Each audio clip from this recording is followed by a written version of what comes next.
বাচ্চাদের পরীক্ষা থাকলে কিংবা সকালে অনেক ব্যস্ত থাকি, এই জন্য বৃষ্টিতে মাত্র 30 মিনিটে কীভাবে এই লেটকা খুচি রান্না করলাম সেটা নিয়ে আজকের ব্লগটা সাজিয়েছি। প্রথমে আমি রুটি বানাচ্ছি, পানি ফুটাতে দিয়েছি, এরপর লবণ দিয়ে দিয়েছি, এরপর এই যে ব্রাউন আটাটা আমি সুন্দর করে নিয়ে এটাকে জাস্ট একটু সেদ্ধ করে এরকম করে মিলিয়ে নিব। এটা আমরা সবাই সেদ্ধ করতে পারি। এরপর এই আটাটাকে সুন্দর করে আমি মেখে নিব।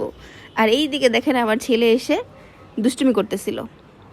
তো সকালবেলা আমি স্কুল বন্ধ ছিল বাচ্চাদের, তো সেই সাথে আমার টাইমও ছিল, ভাবলাম যে রুটিগুলো বানিয়ে রেডি করে রাখি, কারণ যেদিন বাচ্চাদের সকালে স্কুল থাকে অনেক দৌড়াদৌড়ি শুরু হয়ে যায়, আমি টাইমের সাথে কুলিয়ে উঠতে পারি না। তো সকালবেলা রুটিটা রেডি থাকলে ভেজে দেওয়া যায়। জাস্ট আমি সুন্দর করে দেখতেই পেলেন যে রুটিটা সুন্দর করে বেলে এরকম হালকা একটু ছেঁকে, একদম বেশি কিন্তু ছেঁকতে হবে না, হালকা একটু জাস্ট তাপ দিয়ে রেখে দিই। সুন্দর করে আমি সবগুলো রুটি বানাই নিব। আর রুটি বানাতে তো আমার ভালোই লাগে, এই রুটি বানানোর পিঠাতে আমার ভালোই লাগতেছে ইদানিং রুটি বানাইতে, বেশ আরাম পাচ্ছি বানিয়ে। তো এই দিকে দেখেন আমি সুন্দর করে এইদিকে বানাচ্ছি, ওইদিকে হালকা করে তাপ দিয়ে ওটার মধ্যে রেখে দিচ্ছি। এটা যখন নর্মাল তাপমাত্রায় চলে আসবে তখন আমি এগুলোকে কীভাবে ফ্রিজে রাখি 7 দিনের জন্য নর্মাল ফ্রিজে রাখি সেটা দেখাবো। দেখেন রুটি সবগুলো মেক করা হয়ে গেছে। এরপর এটাকে ঠান্ডা করতে দিয়েছিলাম, ঠান্ডা হয়ে যাবে। ঠান্ডা হয়ে যাওয়ার পর সুন্দর করে আমি এখানে একটা বক্স নিয়ে নিয়েছি, বক্সের মধ্যে টিস্যু দিয়ে দিব, টিস্যুর উপরে আমি সুন্দর করে রুটিগুলোকে সাজাই দিব। এরপর বক্সটা আমি আটকাই নিব, তারপর ঢাকনা আটকাই নিয়ে আমি এই যে সুন্দর করে দিয়ে আটকাই নিয়ে নর্মাল ফ্রিজে রেখে দিব। যখন খাবো জাস্ট ভেজে খেয়ে ফেলবো। বেশি দিন যাবে না, যদিও 2-3 দিন 4 দিন 5 দিনে শেষ হয়ে যাবে বেশি খেলে, আর কম খেলে দেখা যাচ্ছে 7 দিনও হয়ে যায়। তবে 4-5 দিনের মধ্যে শেষ করাটা বেটার, সপ্তাহে আপনারা 2 দিন বানালে হয়ে যাবে। তো রুটি বানাই তো রেডি করে ওগুলো ফ্রিজে রেখে দিয়েছিলাম। পরের দিন সকালবেলা এই যে জাওহারজিনাদের টিফিন রেডি করতেছিলাম, একটা চিকেন ফ্রাই আর একটা দই দিয়ে দিয়েছিলাম আমি, ছোট্ট একটা দই, আর এই চিকেন ফ্রাইয়ের সাথে একটা সস দিয়ে দিয়েছিলাম। আর একটা স্পুন ছিল, এটা দইয়ের সাথেই ছিল, আজওয়া থেকে নিয়েছিলাম দইটা। তো এইখানে সুন্দর করে আমি এটাকে ওদেরকে রেডি করে দিলাম, সাথে পানি টানি দিয়ে দিলাম পরের দিন সকালবেলা। আর ওরা সকালে এটা যেমন টিফিনে আমি রেডি করে দিয়েছি, আর যে রুটিটা আমি বানায় রাখছিলাম ওই রুটিটা জাস্ট আমি একটা রুটি ভেজে দিয়েছি, একটা ডিম পোস্ট করে দিয়েছি, ওটা খেয়ে চলে গেছে স্কুলে।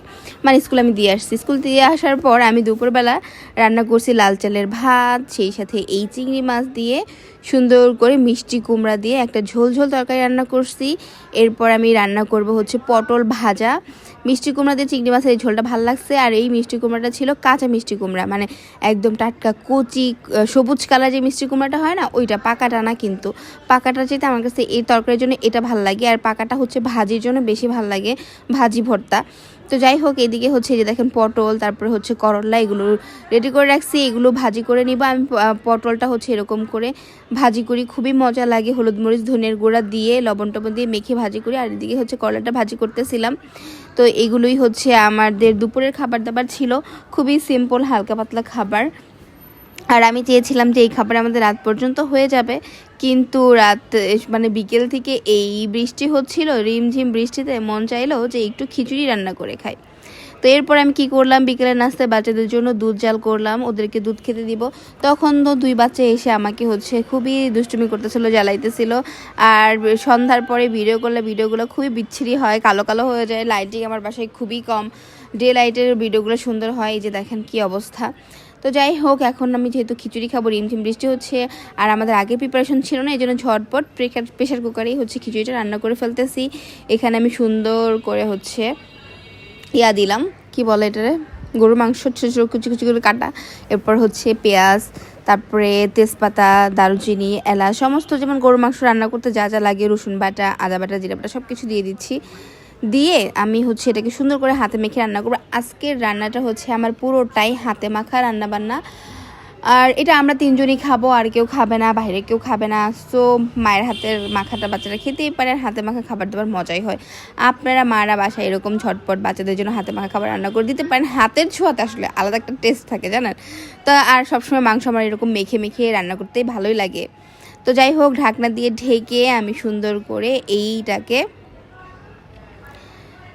প্রেশার কুকার দিয়ে দিলাম, কয়েকটা শীষ উঠলেই হয়ে যাবে মোটামুটি। আর এইদিকে দেখেন আমি খিচুড়ির জন্য চাল ডাল ধুয়ে নিছি। আমি আজকে লাল চালটা নিছি, যেটাতে আমি ভাত খাই, দুপুরবেলা যে ভাত দেখলেন যে চালের, সেম চালেরই হচ্ছে খিচুড়ি রান্না করব। আপনারা চাইলে পোলার চাল, ভাতের চাল সব চালেরই সেমভাবে রান্না করতে পারেন, তবে ভাতের চাল আর পোলার চাল মিলাই দিলে ওইটা ভালো হয়। আর আমার যেহেতু লাল চালটা এমনি একটু আঠালো টাইপের হয়, এটার সাথে পোলার চাল দিলে ভালো লাগবে না। আর আমি এখানে দেখেন খিচুড়িটাও কিন্তু সমস্ত মশলা, হলুদ মরিচ, ধনিয়ার গুঁড়া, আদা রসুন বাটা, পেঁয়াজ, কাঁচামরিচ এবং হচ্ছে সরিষার তেল দিয়ে সুন্দর করে মেখে আমি অনেকটুকু পানি দিয়ে এটাকে আমি একদম চুলায় বসাই দিব। এদিকে আমার তাড়াতাড়ি করে প্রেসার কুকারে মাংসটাও হয়ে যাবে, আবার এদিকে হাতে মেখে আমি খিচুড়িটা বসাই দিলে খিচুড়িটা পাশাপাশি হয়ে যাবে। খুবই অল্প সময়ে এটা রান্না হয়ে যায়। বাচ্চারা তো খুবই এক্সাইটেড ছিল যে কখন খিচুড়ি হবে, কখন খাবো, কারণ বাচ্চারা দেখা যাচ্ছে যে বৃষ্টি হলে বাইরে যাওয়া হয় না, বাসায় একটু টিচার কম আসে, তো সব মিলেই হচ্ছে দেখা যাচ্ছে ওরা একটু বোরিং ফিল করে। আর খাবার খাওয়ার মাধ্যমে হচ্ছে ওরা সেই বোরিং টাইমটাকে এনজয় করে। আমার বাচ্চাদের সব ধরনের খাবার পছন্দ, তো আমি যেভাবে ভাই হাতে মেখে ঠেকে হাতটা ধুয়ে দিয়ে দিতেছি পানি, অনেকের আবার নাক ছিটকাতে পারেন ভাই, ওরকম কিছু না। বিষয়টা হচ্ছে যে আপনাদের মায়েরাও দেখেন এরকম হাত লাগাই রান্না করে। খুব বেশি কম মানুষই আছে যারা বাসায় নিজের পরিবারের জন্য রান্না করার সময় হাতে গ্লোভস পরে বা হচ্ছে স্পুন দিয়ে এরকম মাখা পসিবলও না। তো যাই হোক, আমি হচ্ছে সুন্দর করে খিচুড়িটাও বসাই দিলাম। তো খিচুড়িটা বসাই দেওয়ার পর বলক টলক আসার পর খিচুড়িটা একদম এই যে ঘন হয়ে গেছে। তারপর আমি মাংসটার ঢাকনাটাও তুলে নিছিলাম, মাংসটাও হয়ে গেছে। এদিকে আমি খিচুড়ির মধ্যে একটু রসুনও দিয়ে দিচ্ছিলাম, মানে খিচুড়ির মধ্যে যা মশলা দেওয়ার দিয়ে দিছিলাম বসাই। তো তারপর এরকম হইলো, তারপর মাংসটা হইলো। অ্যান্ড তারপর কী করলাম, মাংসটা আমি খিচুড়ির সাথে মিলাই নিয়ে এটাকে আমি ঢাকনা দিয়ে ঢেকে আরও 10-15 মিনিটের মতো রান্না করব। 10-15 মিনিট না, সরি 5-6 মিনিটের মতো রান্না করব। কাজ হচ্ছে মাংসটাও একদম রান্না হয়ে গেছে আর খিচুড়িটাও একদম সিদ্ধ হয়ে গেছে, সুন্দর করে মিলে গেছে, একদম লেটকা টাইপ হচ্ছে। এরপর আমি কি করব, একটু ঘি দিয়ে দিব, ঘি দিয়ে আরও 2 মিনিট দমে রেখে আমি এটাকে হচ্ছে নামাই নিব। মানে ঘিয়ের ফ্লেভার, গরুর মাংস, এরকম লেটকা খিচুড়ি, বাহিরে হচ্ছে ঝুমঝুম রিমঝিম বৃষ্টি, সাথে এক টুকরো লেবু, কি যে মজা লাগছে কি আর বলবো। আর আচার যদি থাকতো আমার বাসায় তাইলে তো আরও জমা যাইতো। ভাই আমার বাসায় কোনো আচার নাই আর আমি নিজে আচার বানাইতেও পারি না তেমন ভালো। কেউ যদি আচারের বিজনেস করেন ভাই, আমার একটু আচার স্পন্সর করেন, আমার খিচুড়ি দিয়ে আচার খাইতে মন চাইছে। আপনারা বিশ্বাস করেন, আপনারা যদি আচার পাঠান আমি খিচুড়ি রান্না করে আবার সে আচার দিয়ে খাবো, বুঝছেন। তো যাই হোক, একটু মজা করলাম। এখানে হচ্ছে এই যে দেখেন আমি সুন্দর করে খিচুড়িটা বেড়ে নিতেছি। মাংসগুলো প্রেসার কুকারে রান্না করাতে খুব সুন্দর হয়ে নরম হয়ে গেছে, খিচুড়িটা অনেক বেশি আঠালো হয়েছে।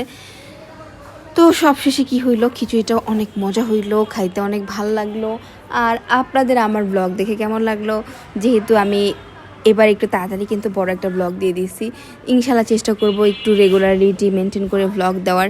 ইদানিং ব্লগ করতে একটু প্রাণ ফিরে পাচ্ছি, আবারও আগের মতো একটু ভালো লাগতেছে। তো ইনশাল্লাহ চেষ্টা করব যে এখন থেকে একটু টুকটাক আপনাদের জন্য ব্লগ করার। মানুষের মাথায় আসলে অনেক সময় অনেক চিন্তা ঘুরে। ঢাকায় আসার পর আমার মাথায় অনেক টেনশন, অনেক কিছুই ছিল, বাচ্চাদের পড়াশোনা অনেক কিছু নিয়ে।